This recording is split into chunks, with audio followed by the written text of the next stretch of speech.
নমস্কার সকলকে, আশা করি সকলে ভালো আছেন, আমরাও ভালো আছি। আজ আপনাদের সাথে একটা মুখরোচক ইভিনিং স্ন্যাক্সের রেসিপি শেয়ার করব। এটা ইভিনিং স্ন্যাক্সেও সার্ভ করতে পারেন অথবা বাচ্চাদের টিফিনেও কিন্তু দিতে পারেন। একটা বাটির মধ্যে প্রথমে নিলাম 1 কাপ ওটসের গুঁড়ো, তারপর দিলাম স্বাদ মতো নুন, একটা ডিম, এরপর দিয়ে দিলাম কিছু মিহি করে কুচোনো সবজি, তার মধ্যে আছে পেঁয়াজ, গাজর, বিনস আর ক্যাপসিকাম। এরপর দিয়ে দিলাম সামান্য গোলমরিচের গুঁড়ো, ভালো করে মিশিয়ে নেব। তারপর দিয়ে দিচ্ছি সামান্য দুধ, কোনো রকম জল কিন্তু অ্যাড করব না। ভালো করে মিশিয়ে একটা ঘন ব্যাটার তৈরি করে নেব। এরপর একটা ফ্রাইং প্যানের মধ্যে সামান্য বাটার দেব। এখানে আমি poach making frying pan use করেছি, এটা নর্মাল ফ্রাইং প্যানেও কিন্তু তৈরি করা যাবে।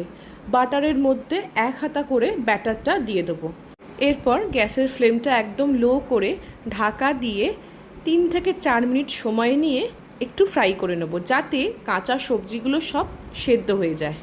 4 মিনিট পর ঢাকা খুলে খুব সাবধানে এগুলোকে উল্টে দেব, যাতে আরও একটা পিঠ ভালো করে ফ্রাই হয়ে যায়।